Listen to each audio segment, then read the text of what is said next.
Today I'm speaking with Milda Bayer, VP of Marketing and GTM at Lepaya. We are a people's development company that's providing trainings through a blended training platform, making sure that people can learn, practice, and apply right skills, right time, right place. What do you think is something that was believed about marketing 5 years ago that you disagree with nowadays? Every stakeholder in the beginning always thinks marketing, it's just such a big investment. I'd say marketing is not the cost center. Marketing drives revenue, and I think more marketing leaders should embrace data analysis and measurement of what is my ROI, what revenue do I bring in.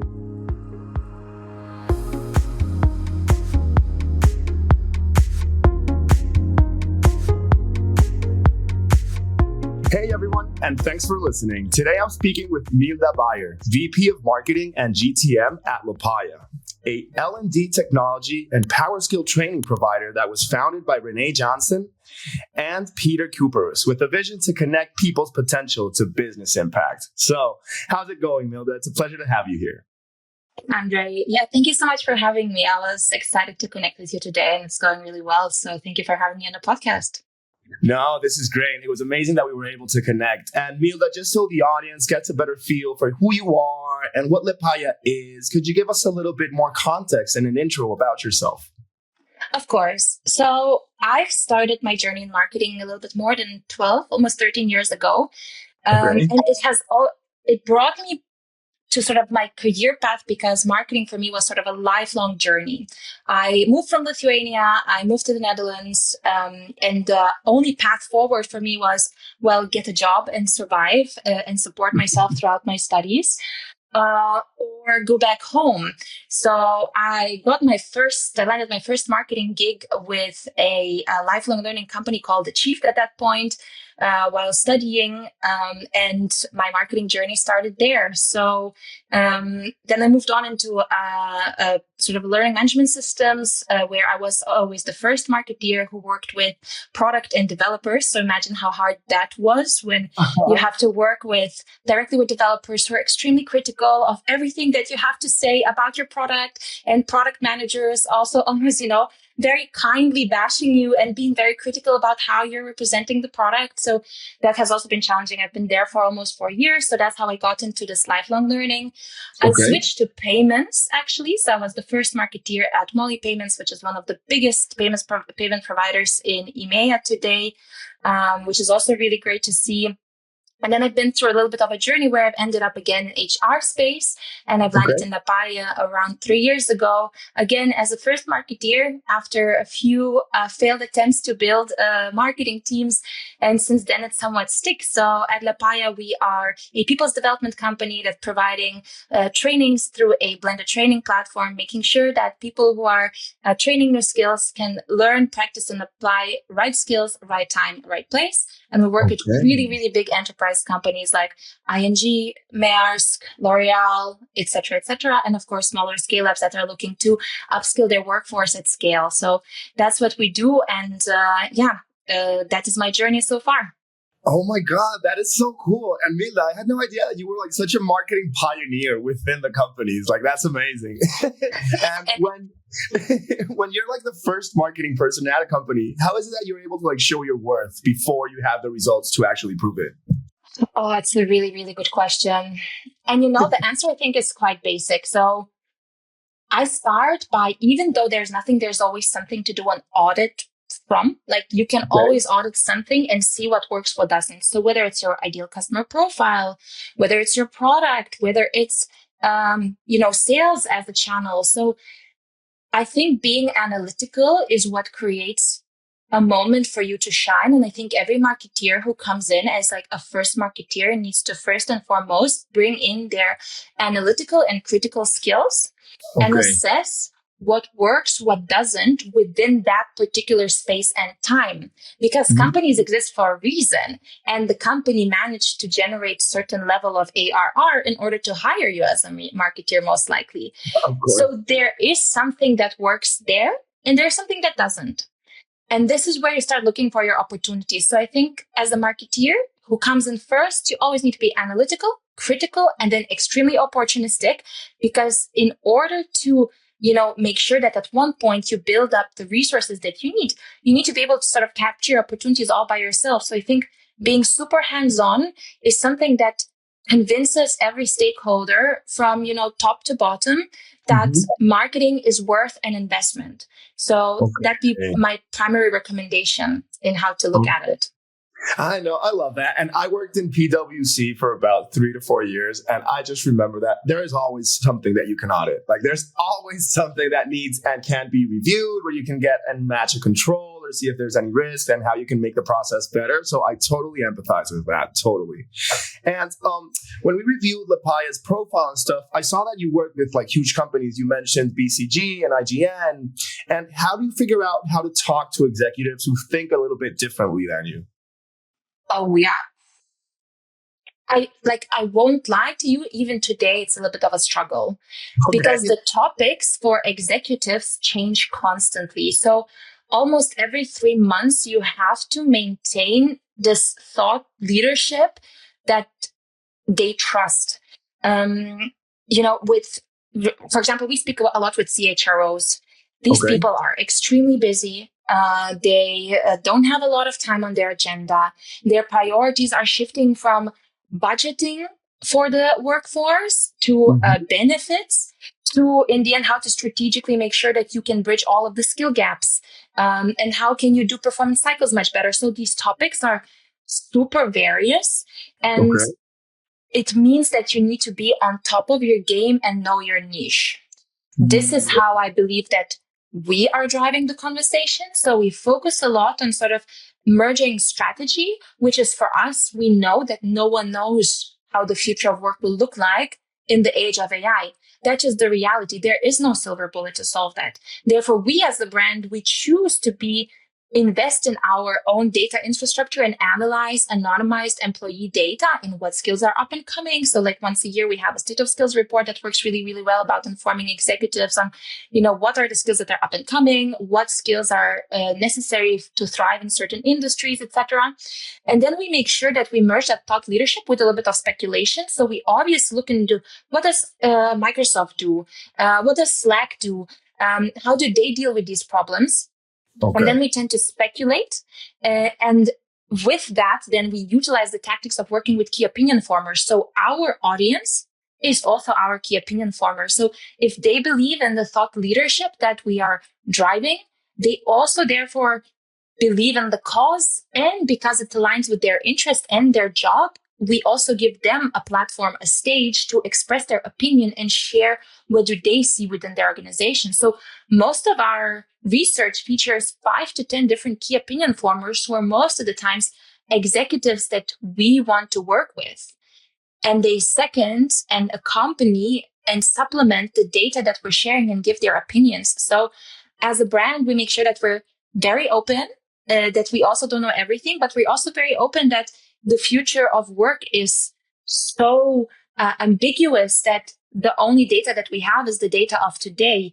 And the leaders that are driving the future of workforce in the end are the leaders that we're working with and we would want to work with. So in that, it somewhat becomes a co-creation with the executives, and the executives become also not just the target, but they become the driving force behind our brand, if that explains.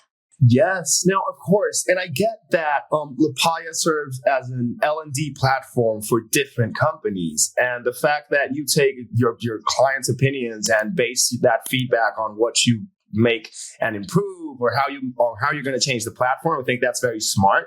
And I just can't help but wonder, Milda, in your opinion, what is it that sets Lepaya apart from other L&D platforms that companies might use, or like your competitors? What is what you believe that you bring differently than others? The answer is super simple for me. So it's our methodology. So when you think of like LinkedIn Learning, it's super self-paced and it's great. If as an individual you want to learn, you'll go and learn, and maybe you'll apply the skill, maybe you won't. With most of our competitors as well, you can access the learning materials. You can even get trained, but the application of skills will never be guaranteed. With Lepaya, that's very different because of our learn, practice, apply model. So before any training, you get access to the Lepaya app, you get access to all the training material, you do a self-assessment. Your peers can give you feedback as well on what skills should you work on.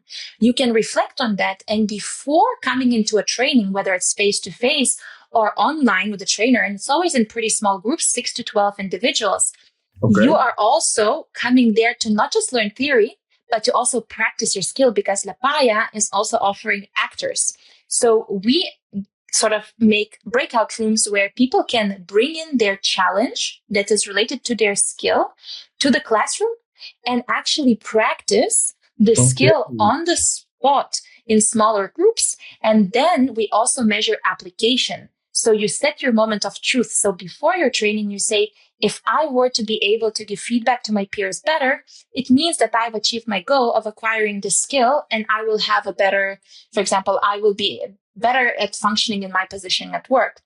Okay. So you can submit this moment of truth within the Lepaya app. And because of our buddy system, after each training, you also check in on how's that going? Have you reached that moment of truth? So Lepaya also guarantees impact and skills application, which is why it's so different from any other provider. And I think the more exciting thing about it, with our portal right now that we've recently launched, you can also identify what skills will this person or this group of people will need to learn in the future.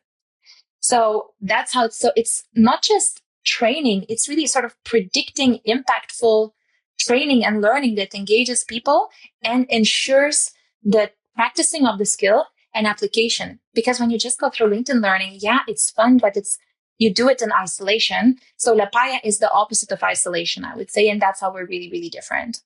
Okay, no, that's amazing. And like me personally, I'm a very kinesthetic learner. So I need to actually do the task rather than just read about it or just do a test. I need to like practice it a while, like in the what's it called? Like during the office hours or what I need to do. But what I do found amazing and so nice is that Lepaya, it walks along with the student or whoever's learning. It goes along with them the whole way from just logging into the platform to the application. I had never heard of that, and it really does set you apart. So nice, so nice. Thank you. It's a huge shout out to our product team that thought of this methodology. I think without the product team, the brand also wouldn't be as thought leadership driven as our product is. So no, I think about how many online courses I've done that I've got it 100% and the certificate after I completed the training, but I never actually got to apply it. And that's the key word there. It's the application. So it's lovely. It's lovely. And okay, Milda, let's get a little bit more general now. What do you think is the biggest marketing myth that's costing companies millions right now? All right. So it's the opportunity cost that I'm going to be talking about, because it's the underinvestment in brand activities. I think a lot of companies are still looking into how can we invest in like AI SDRs? How can we get performance marketing going, paying the Google tax, as I call it sometimes? How can we make sure that we rank better, etc.? However, in today's world where it's like, we are oversaturated with content. Like if you're on LinkedIn or anywhere else in LLM marketing, it's all just content. Of course. Being, I wouldn't say, spat out at a user at the end, but it's just so much content where we're competing for the digital, space almost.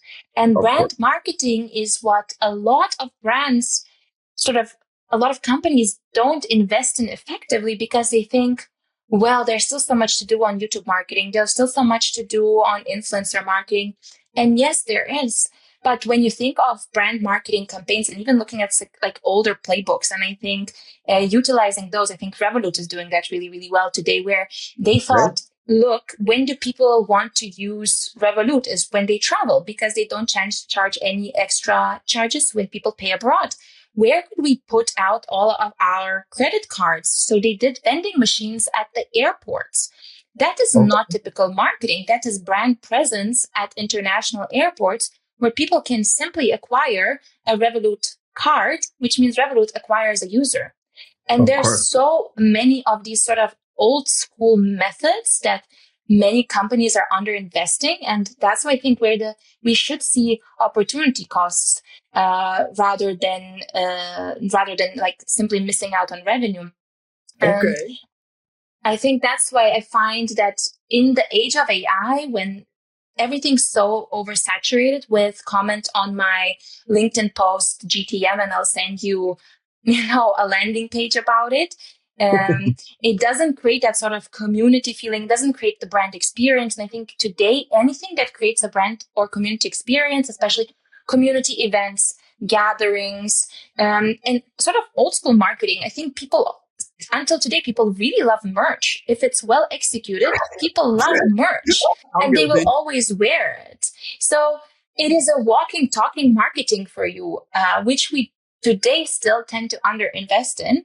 And I wish that more companies would find the Revolut ways in how can we sort of understand our user so well and their pattern and behavior so well that we can create a brand experience at the touch point where it matters most. So I think that's an opportunity that companies should not forget about.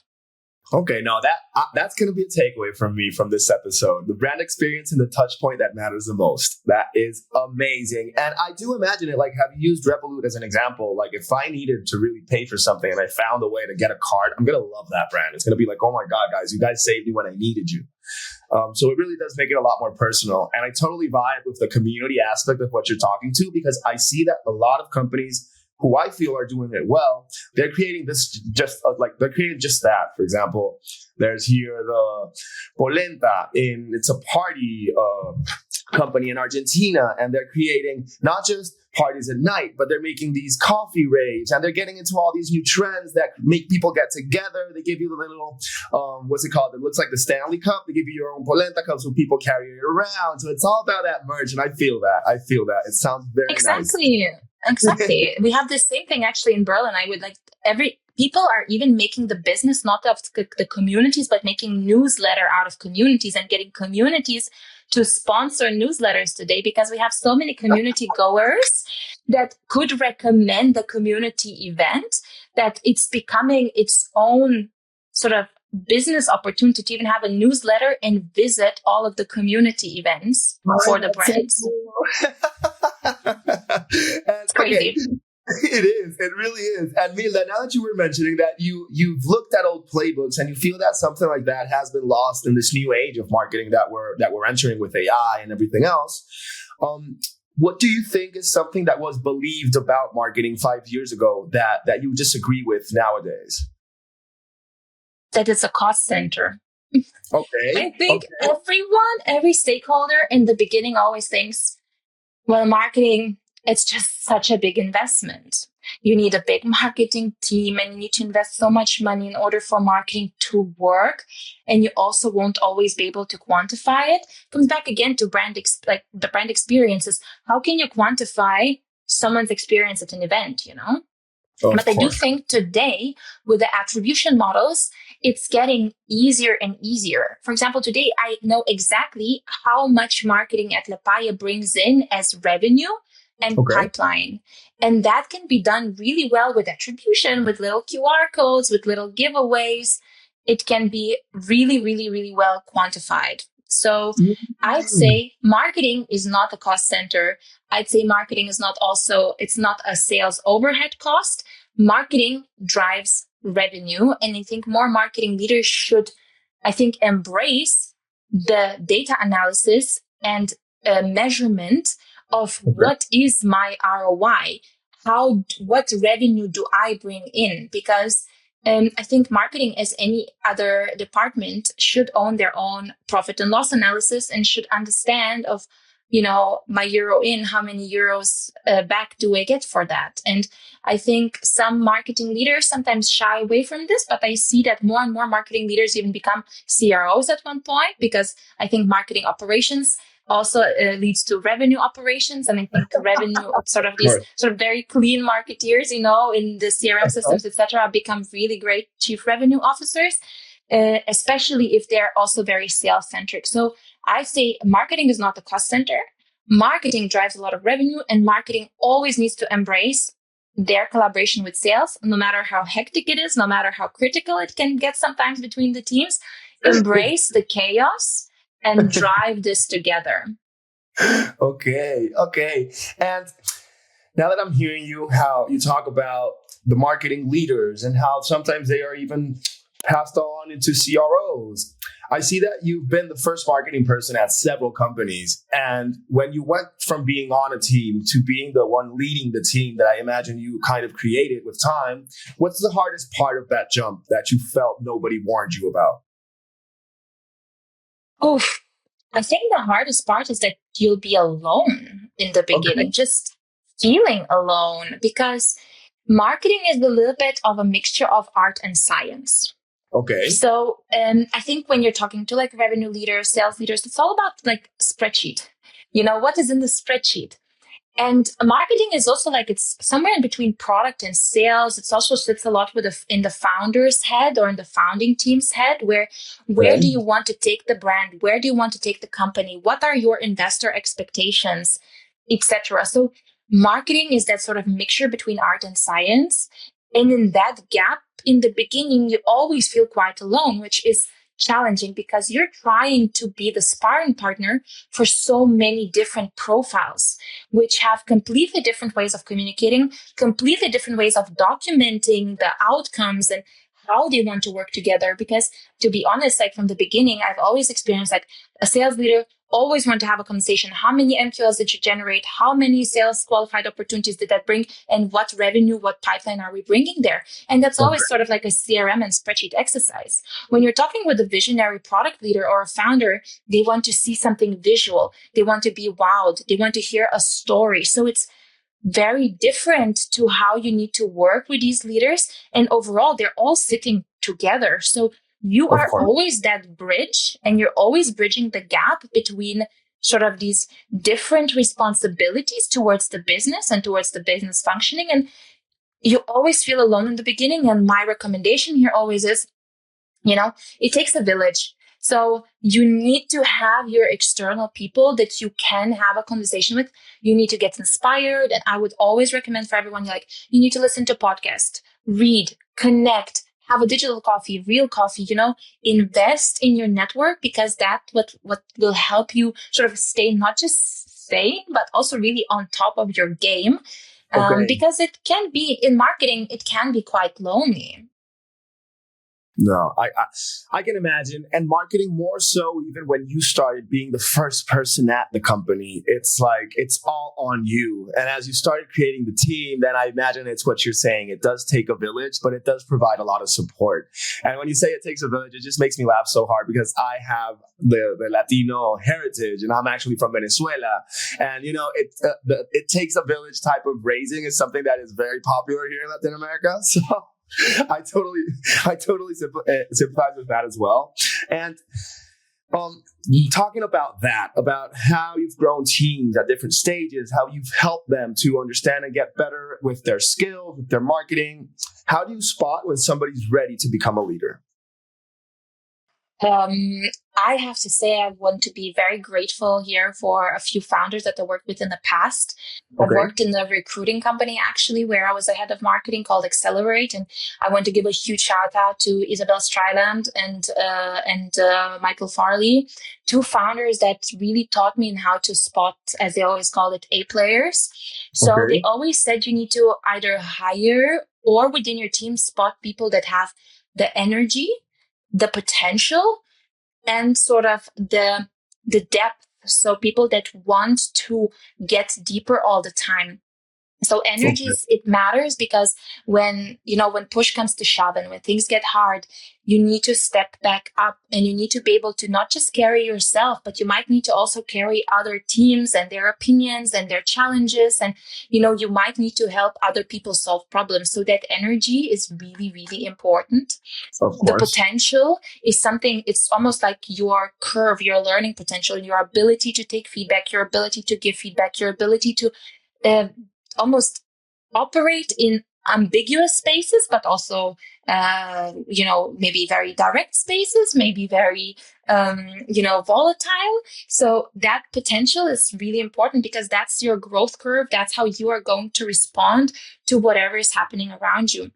Okay. And that, I think, happens through these analytical skills, through being able to understand and analyze of what impact do I have and what impact does what I do have on the end goals and end outcomes. And I think that people who are reflected and are capable of receiving and giving feedback constantly, and they want to know more. So curiosity, and also a shout out to Jim, our current fractional CPO.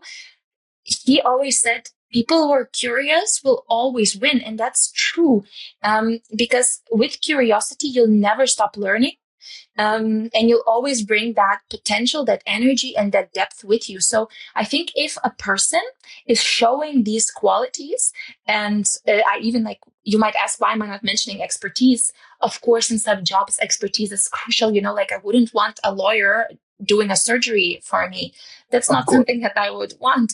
But in some jobs, it's really about learning. Like, we human beings, we're born to learn. So that's something that, as long as you're curious, as long as you have potential, energy, and depth, you can, the sky's the limit. And I think then you can become a leader. And I also want to maybe give a shout out to all individual contributors, because in order to lead a business, you don't have to be a team leader. You can also be an extremely strong principal and individual contributor who's steering the company direction. And these people are very, very overlooked. And I even sometimes tell myself, how fun would it be to go and be, again, that one person who can advise, who can help, who can steer direction, because individual contributors are very often overlooked, and we shouldn't. So also shout out to all individual contributors out there that are steering, and leading the organizations with their indirect force. Okay, I know, that's beautiful. I had never heard those different traits that you think you need in somebody in order to actually have them become a leader. If they're willing to step into those shoes, them feeling that they're ready because they have all that. But Milda, if you were to start over and once again, you're the first person in the marketing team, what is a skill right now that you have or that you've learned along the way that you wish you had learned earlier in your path? Networking. Today it's networking. Today it's really networking. It is the value of your network that can bring you the best opportunities. And it shouldn't be sort of overlooked, because while we think that networking is an activity, it's also a skill. Networking requires super effective communication. It requires sort of impactful influencing, which is one of the skills that we have at Lepaya and we train at Lepaya, where your focus is to make sure that you connect with people authentically, you provide value to them, they provide value to you, and hopefully you have a very nice, authentic relationship that is bringing not just mutual growth, but really prosperity to both of you. And I think today, I would have maybe been a bit less shy when I was a bit earlier in my career, and I would have went out there more. Today, I, for example, go to 2 to 3 community events a week, if that allows. And I believe that building those authentic relationships, following up with people, checking if you can support them in any way, that is a great skill that will set you apart, because in the age of AI, a lot of things are becoming commodity. To produce content, it's almost a commodity. I think 5-7 years ago, I was thinking, content marketing was so big, and I've invested so much time in building content teams first. And today I would say events, networking, community leaders, those are becoming true sort of pillars of where marketing is going. Marketing needs to be your, most authentic foot forward as a business, because otherwise you'll disappear in a sea of homogenous brands, and you don't want to be that. It's true. There is a lot of static and excessive noise nowadays where it's like, if you don't set yourself apart, you'll drown in between so many things that are just so similar. That's completely true. Completely true. And okay, Milda, we're almost at the end of the episode, and I know it's your day off, so I don't want to take more time. But the last question I want to ask you, it's more for the audience and anybody who could be listening to this when we finally put the episode out. And it's, if you could only give one piece of career advice to someone starting today, what would completely change how they think about the next 5 years? Oh, for a day off, that's a very heavy question, I have to say. For a day off, that's a heavy question. But I think it's rather simple, and I don't think it's groundbreaking, but it won't last long. No matter what you're going through, good or bad, or it's harder times, or it's times when you're struggling to get a job, or it's times when the campaign went bad, or maybe something went extremely well, and you're hoping that you'll be able to bank on that success in the very near future. Never forget that things don't last long. So curiosity, embrace your curiosity, and take it with that stride, because nothing ever lasts long, especially in marketing, especially in commercial. Technology is penetrating, our space more and more. The market is getting generally quite saturated because there's also just a lot of super talented people out there. Let's say also not just in EMEA. Like I see a lot of people from Argentina, for example, coming to Europe here and setting up really great businesses and doing awesome things and bringing out, experiences that, I wouldn't have thought of, because it's just so different, in different regions. So I would say, no matter where you are in your career, no matter if you're starting today or you're pivoting today, whatever you're going through, it won't last long. And just stay curious and don't give up, I think, because, it can be discouraging at times. But the most important thing is that you stay true to yourself and continue staying curious. Okay, perfect. You heard it here first, guys. Just always remember to stay curious. And I totally agree with Milda, because when times get hard, resilience is something that will always pull us through. And it's super important to not waver. So totally agree with that advice. And before we finalize the episode, Milda, would you like to tell the audience how they can learn more about Lepaya? If they're a company owner, how they can investigate how to maybe incorporate Lepaya to their L&D? Is there something that you would like to tell the audience about that? Of course. Thank you so much for creating space for that. So I think you can check out Lepaya by going to www.lepaya.com, where you will find everything about how we are supporting many, many organizations and individuals in achieving their career goals and making sure that they have the right skills at the right time, at the right place for the most impact. And whenever you want to connect, find me on LinkedIn, Milda Bayer, or if you want to connect directly with the founding team, René Janssen, you can find him on LinkedIn as well. We are super excited to connect and have a chat. So let's make sure that we continue this, and let's make sure that, the workforce future gets less and less ambiguous, because we know more and more by setting the trend of where it needs to go. Through learning and impact. So thanks for creating the space, Andre. No, for sure. No problem at all. We exactly want people who listen to this podcast and who hear this episode, if they are and want to be curious about what Lepaya brings to the table, then just feel free to follow the directions that were given by Milda. Go to the Lepaya website, go to LinkedIn, make sure to just connect with her. Very nice team, very nice person. And without further ado, it has been amazing, Milda. Thank you so much. Thank you.